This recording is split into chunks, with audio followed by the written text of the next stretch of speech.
first I want to go back a little bit to Alien. Mm-hmm. Did you know back then that there was more to the story, the space jockey, all of it? Oh, yeah. Did you know? Of course. I mean, because at the time there was even discussion about, they're in this room, scared us, saying, look at this thing, looked like it died with this thing coming from the inside, what was that?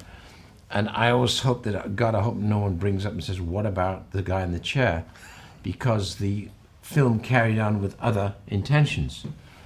And then it was forgotten about. And when the Alien franchise finally was done, I thought about it and thought, well, you know, the alien himself is done, really. We've seen enough. He's no longer frightening, he can't be. And therefore, what else do we do? If we was going to do something, where would I go? I'd go back to the jockey and say, who the hell was that? Why was he there? What on earth was his cargo? And is that a skeleton or is there something else? And of course, in this one, we discover other things. Now you expand the world more than I would have ever imagined, because I saw the trailer thinking something else. But there's the religious base. How did it become such an epic proportion? You know what's really pleasing is that everybody's picked up on the religious question. Oh, good. On the creation, how were we created, and who, how, when, and where do we go? And are we biology or is there a God? So, and everyone's picked up on that, which is, in one sense I was concerned about it, thinking, is it too, not intellectual, but is it people going, I don't want to get involved in that, but actually everybody picked up on it. All of you guys have picked up on it, every one of you. Nice. And no, it's really good, because then it just lifts the bar a bit above. Of course we've got, you know, action and nasty things, and actually they're pretty wonderful. Nasty beasts. They're really. But I think in there we've also got a much larger question there, which kind of really makes it epic, doesn't it? I think so. I think what also worked for me is you have Noomi, who is not. She's not Ripley. So this is a different character who is, you know, dealing with, doing what she does, but believing in God and having that faith. Well, how did you fashion that character? Well, I think I was going to add to, you know, I think Alien was a very enclosed film, was boxed into this steel hull. And this one is epic. That's the difference. One is a very good film. This is epic. I think Prometheus is epic. And when you have this epic thing, it's not just the visual, it's also the ideas in the film. So there are some epic ideas in the film.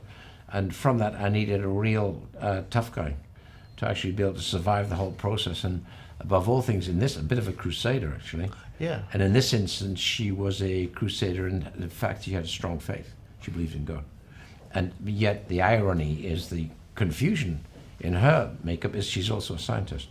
So one is dealing with absolute clarity, and the other side of it is emotional. So that's interesting. Now, it also, I mean, I won't talk about where and why, but there's clearly not just room for one sequel. There's room for two different stories. Yeah, I think so. At least. And I remember when we talked at Robin Hood, you had talked about trilogy. Is that where you're going, thinking about spawning it off into different directions? You could do, because we end on her, of course, saying, you know, I'm still searching. And then where will she go to? Because she also has a very useful guidance system with her. Yeah, yes, which was a fantastic use. I think it was pretty neat thing, the way to do that at the end. Yeah. Kind of lifted it into another area, didn't it? I think so. Yeah. I think so. Yeah. And there's also, like you said, with the spirituality, you're dealing with. Well, also there was a gentleness at that point where she suddenly realized that actually he's benign. There is no malice. Yeah. Yeah. Right? Which I think the audience learns too. Yeah. You cool. know. Yeah. Fantastic, man. Good. Thank you. Thank you. You can't really say this is your Ripley. This is a much different character. Yeah. Can you talk about where Elizabeth Shaw came from and how you took her on? Yeah. She's a scientist and an archaeologist. But she, you know, her father was a priest, so she grew up traveling around the world with him.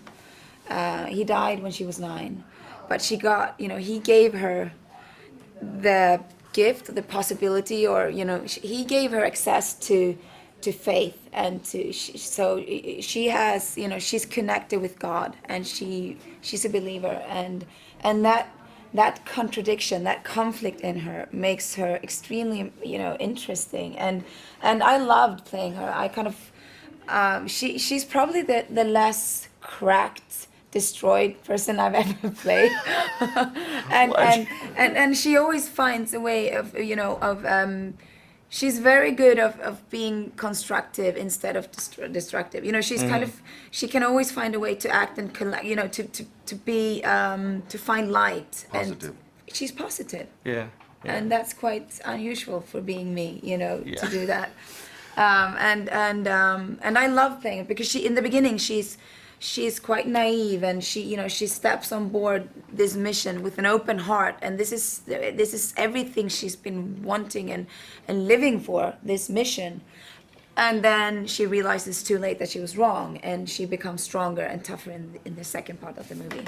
And that's where you have this interesting relationship with her, because you are essentially, David is almost a perfect human being, except for. That's what I kept trying to tell her. Yeah, Perfection. I know. Perfection. And it just didn't work out. She No, didn't she believe doesn't you, right? listen. Well, it's because you don't feel anything. You're not empathetic. You're not sympathetic. Well, maybe a little bit. There's something going on in there. He wish. Yes, a little bit. There's a couple of things going on. One or two things. Yeah, he's you know, he's kind of the outsider really, because he is the only robot there in the mix. How do you take that on? What was it about David that made it, you feel everything, you listen to the music, you feel it, but you feel really nothing? I don't know. I kind of wanted to play with that idea that, you know, that he is a robot, and sort of very clearly that, sort of physically and tonally, but then is there some sort of human sort of activity going on inside that, you know, and to play with those two things, and sort of always have that question. It's like, oh my God, is there vanity at play there, or jealousy, or any sort of human traits that come about? Was that vengeance, or was it for the sort of, you know, for scientific reasons? You know, always to be playing with that, and you know, so that the crew members are always looking at him and unsure, and so as well are the audience, you know. Yeah. Well, you guys are both great in it. Thanks, it's man. fantastic. Thanks. Loved it. Well, first of all, we were just talking about The Thing, Yeah. and how that amazing movie, John Incredible. Carpenter's. Yep. This role, however, you're in Ridley Scott territory, man. You're doing not an alien film, but in that universe. What was your first reaction when you read this character? I'll do it. Yeah, sign me the fuck up. Yeah. You know, it was excitement. It was a marriage of my childhood imagination with the realization that I'm going to walk in this universe now as a man.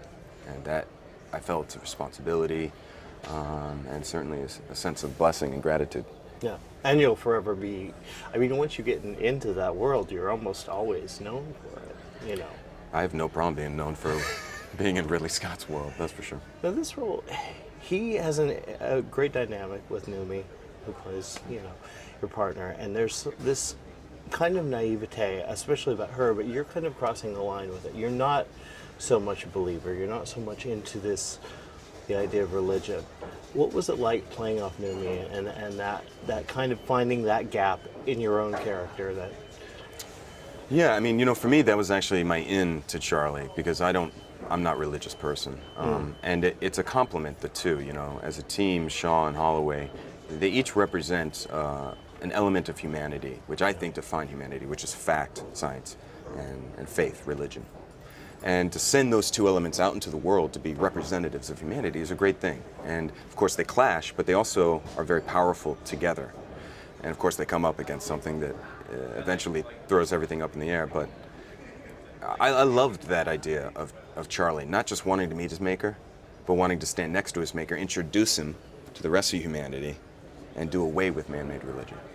Well, there's such an innocent idea, finding your maker, find who started creation. This isn't a prequel to an Alien. This is a prequel to life. Yeah, great point. Was there, obviously it's such a physical role. How was it working with Ridley and finding the where to go to and how far to take it? It was incredibly collaborative. You know, you would think somebody who knows what he wants so well in such detail and has been doing it for so long on such a grand scale like Ridley wouldn't be malleable to collaboration, and he couldn't be more collaborative. In fact, I think he's the most collaborative director I've ever worked with. Wow. He knows what he wants, but he needs you to help him make it better, flesh it out, and find it for yourself. You know, and then you own it. And to have him working on so many levels at once with all these other departments, and then to approach the acting department on such an intimate and available level, you just won't find that with anyone else. Well, it's also you're doing a huge science fiction film, but you're dealing with actual props, actual sets, which is really different from the typical green screen work on these kinds of films. Was that kind of helpful for you? I would imagine so. More than helpful, it was just real. You know, he really won't allow the acting department to use their imagination, which I think is such a gift. You know, he gives you the world. He allows you to explore it. So everything you're seeing, the exploration and the awe on all of our faces is real. You know, and the pragmatic approach to the spaceship and the places where we need to be a little more familiar with, we can do that. He wants us to play with his toys. I don't think anyone would say no. And so here we are sitting in one of these toys. Yeah, it's a big toy. I can't imagine like going to work every day and doing this. Yeah, in a spacesuit. Yes. In Iceland. You should see this thing in Iceland. This thing looks so much cooler in the landscape of Iceland than it does in the Plaza of London, no offense. It does look really cool. I mean, it does kind of look cool in London, though, to be honest. It looks pretty dope. Yeah. Now, what was the challenge for you? Because you go through a major physical change without giving anything away. What was the challenge for you of making it real and making it believable? I think it was starting on the inside and working out. You know, there's a lot of prosthetics, or a collection, if you will, an accumulation of prosthetic. But it's certainly the burn had to come from within, without giving anything away.